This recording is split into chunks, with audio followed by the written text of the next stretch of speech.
어린이 여러분, 안녕하세요. 수학 시간입니다. 오늘은 4단원 비와 비율 단원 도입을 하겠습니다. 선생님하고는 교과서 72쪽과 73쪽을 해결할 거고요. 친구들은 공부가 끝나고 나면 수학 익힘책 47쪽을 해결해서 선생님께 검사를 꼭 맡아주세요. 자, 그러면 비와 비율 시작할까요? 이번 단원에서 우리는 비와 비율에 대해서 공부하게 될 거예요. 비자는 한자로 쓰면요. 이렇게 쓰는데요. 이 글자는 뭐냐면 견주다 비자예요. 여기서 견주다라는 건요. 크기나 길이를 비교할 때 같이 맞닿아서 견준다 이런 걸 하거든요. 그래서 그럴 때 비교하는 것을 견주다라고 하는데 그냥 비는 그대로 두 가지의 양을 두고 무엇이 더 큰지 비교하는 것을 비라고 해요. 예를 들어서 친구들이 나랑 친구랑 키를 비교하죠. 그런 것도 비교가 되는 거예요. 이거는 비교하는 것을 말하는 거고요. 비율이라고 하면요. 견주다 비자는 그대로고요. 뒤에 이제 법률자가 붙어요. 아이고, 선생님 한자를 잘못 썼네. 다시 써야겠다.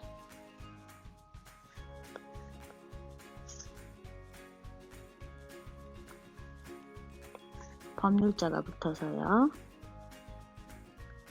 이렇게 됩니다.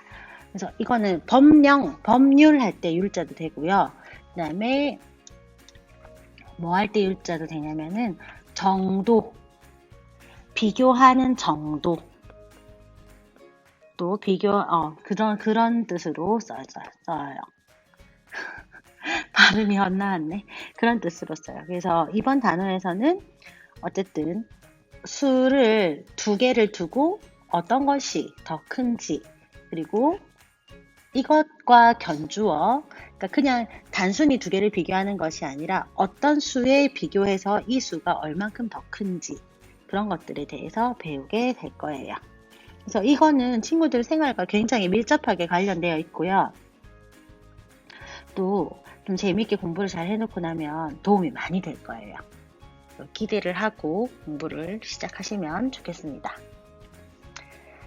자, 이것과 관련해서 우리는 그동안 무엇을 배웠냐면요. 5학년 1학기에 규칙과 대응이라는 것을 배웠어요. 그래서 노란색 사각판과 초록색 사각판 수의 개수를 두 개를 비교를 한번 해봤어요.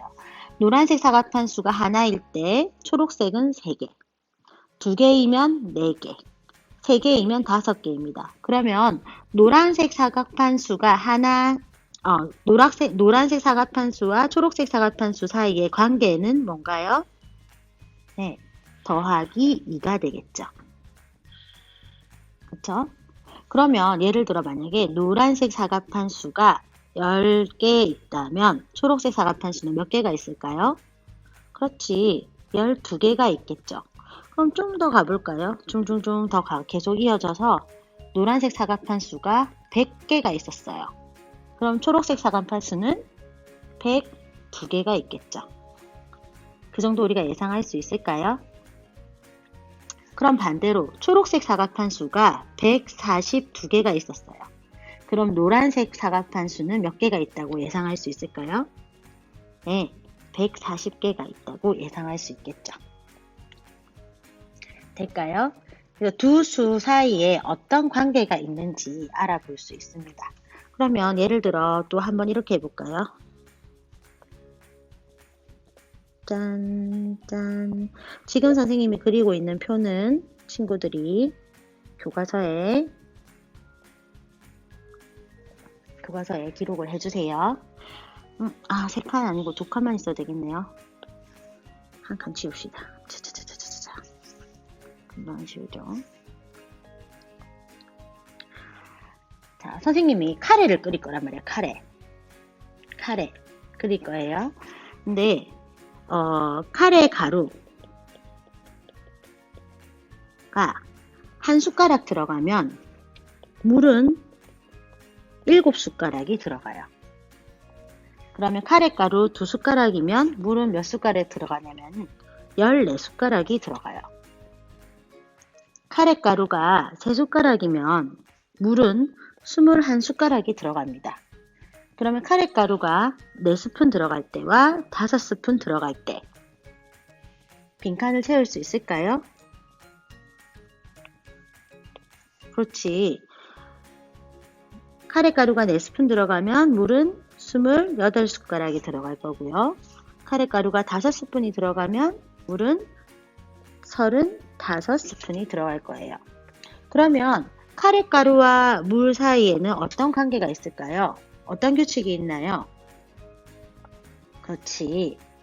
카레가루가 1스푼 들어갈 때 물은 그것의 7배가 들어가죠.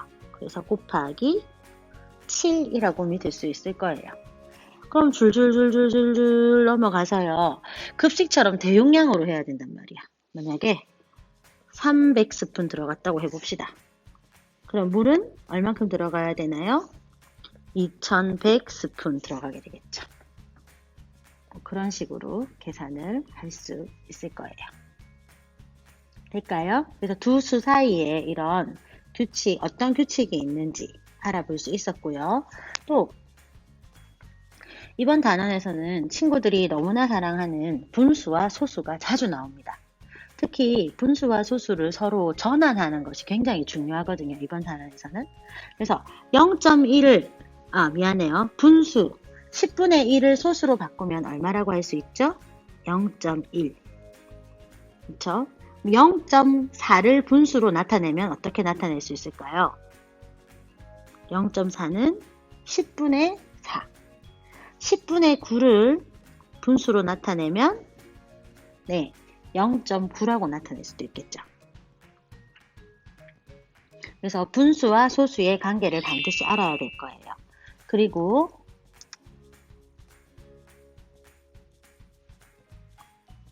한 가지 더. 100분의 1을 이것도 공책에 기록해 주세요. 100분의 1을 소수로 바꾸면 얼마일까? 100분의 15를 소수로 바꾸면 얼마일까? 또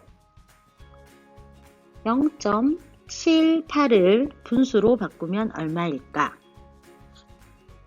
공책에 기록해 주세요. 될까요? 이걸 이제 보면 숙제를 하는 걸 공책에 기록한 걸 보면 선생님 수업을 들었는지 안 들었는지 제목만 봤는지 알겠죠? 공책에 기록해 주세요.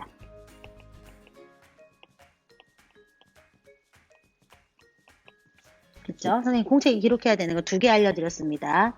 아까 요 표 공책에 기록하셔야 되고, 다음 분수를 소수로 바꾸는 것, 소수를 분수로 바꾸는 것 기록해 달라고 부탁드렸습니다. 이런 지식들을 가지고 이번 단원에서 새로운 내용을 배우게 될 건데요. 그림을 한번 살펴보겠습니다. 와, 친구들이 보니까 알뜰장터 같은 거를 열었다. 그쵸? 여기 보니까 이제 이런 사랑의 모금함 이런 게 있고요. 이제 친구들 집에 쓰던 모자, 양말 이런 거 갖고 와가지고 팔고, 도넛도 만들어 팔고, 옷도 입던 거를 가져와서 팔고 이러고 있다, 그렇지? 자, 첫 번째 친구 보니까요, 주스를 만들고 있다, 그렇죠? 근데 주스를 만들 때 물과 포도 원액을 섞어서 만든대요. 그런데 포도주스 3병을 만들려니까 물을 얼만큼 넣고 포도 원액을 얼만큼 넣어야 될까? 이게 지금 고민을 하고 있나 봐요. 될까요? 그러면 포도 원액 1컵에 물 1컵 넣을 수도 있겠고요. 그 다음 포도 원액 2컵에 물 1컵을 넣을 수도 있는 거고, 반대로 물 1컵에 포도 원액 2컵을 넣을 수도 있는 거예요. 그치? 이럴 때 뭐가 필요하냐면 비가 필요해요. 비율이 필요해요. 비율. 될까요? 그 다음 옷 파는 가게에도 이런 고민이 있다. 그렇죠? 티셔츠와 바지의 판매율을 어떻게 비교할까? 보니까 티셔츠는 한 벌밖에 안 팔린 것 같고요. 하나, 둘, 셋, 넷, 다섯, 여섯, 일곱, 여덟, 아홉, 10개 중에서 총 11개 중에서 1개만 팔린 것 같고요. 맞나요? 하나, 둘, 셋, 넷, 다섯, 여섯, 일곱, 여덟, 아홉, 열, 열하나. 바지는 얘가 지금 가리고 있어서 모르겠는데 옷걸이가 이렇게 비어있는 게 보니까 많이 비어있다. 그쵸? 그럼 원래 가지고 온 게 뭐 11개인데 11개 중에 1개 팔렸다. 판매율 얼마나 될지. 그럼 가지고 온 게 9개인데 1개가 팔렸어. 그러면 또 판매율이 얼마일지. 이렇게 판매된 비율을 따질 수 있어요. 또 도넛도 마찬가지예요. 처음에 도넛이 몇 개가 있었는지 모르겠어요. 근데 도넛을 10개 팔았다면 판매한 도넛 수는 처음에 있던 도넛 수의 몇 배일까 했어요. 그러면 10개를 지금 팔았어요. 그럼 원래는 처음 몇 개 있었을까? 30개가 있었겠다, 그치? 30개 중에 10개를 팔았어. 몇 배가 될까요? 3배겠죠.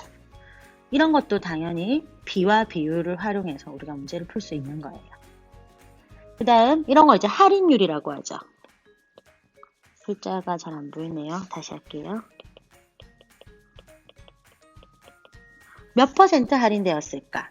그래서 친구들을 막 이렇게 요즘에 보면 이제 코로나 때문에 봄 옷이 거의 안 팔렸대요. 사람들이 외출을 안 해가지고. 그래서 지금 막 여름이 다 됐으니까 벌써 봄 옷을 할인을 엄청 많이 하더라고요.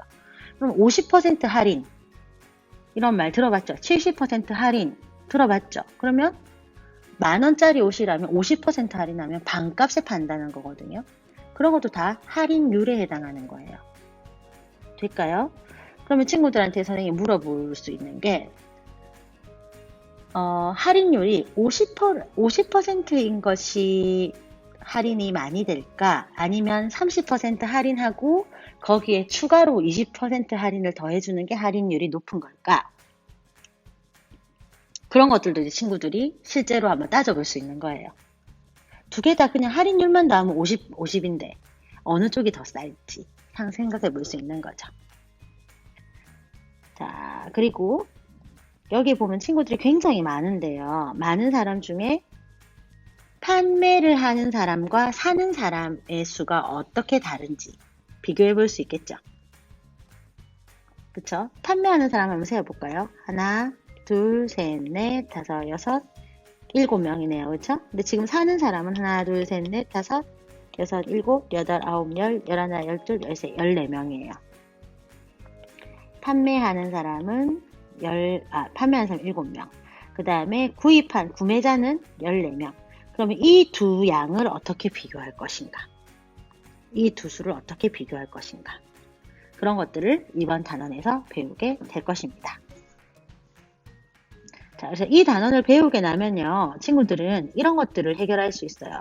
아까 판매하는 사람 수와 사는 사람 수, 이렇게 두 수의 크기를 비교할 수 있게 됩니다. 그리고 비와 비율을 어떻게 나타내야 할지, 나타나는 방식에 대해서 배우게 될 거고, 그리고 그것을 읽는 방법에 대해서 배우게 될 거예요. 그리고 비와 비율이 실생활에서 어떻게 활용되고 있는지 공부를 하게 될 겁니다. 그것을 읽는 방법도 같이 배울 거예요. 그리고 이번 단어는요, 어쩔 수 없이 곱셈과 나눗셈이 굉장히 반복해서 많이 나와요. 분수, 소수, 그리고 곱셈, 나눗셈이 반복해서 굉장히 많이 나오는 단원이기 때문에 친구들이 머릿속으로 머리를 빨리빨리 회전시켜야 되거든요. 그러니까 지금 혹시 내가 부족한 부분이 있다면 수학 익힘 책 풀고 한 번 더 점검해서 다음 시간부터 하는 공부에 어려움이 없도록 준비해 주시면 좋겠습니다. 자, 다음 시간에 우리는요, 두 수를 비교해 보는 것을 할 거예요. 근데 여기서 말하는 두 수는요, 그냥 두 개의 수를 단순히 비교하는 것이 아니라 그 수의 양에 대해서 서로에 비해서 한번 비교를 해 볼 거예요. 그래서 지금까지 했던 것과 조금 다른 방법으로 비교할 거니까요. 아마 재미있을 거예요. 그러면 교과서는 선생님하고 공부는 여기까지 하고요. 수학 익힘 책 풀어서 담임 선생님께 꼭 검사 맡아주세요. 주말 잘 보내고요. 다음 주 화요일 수학 시간에 다시 만날 수 있도록 하겠습니다. 주말 잘 보내세요. 안녕.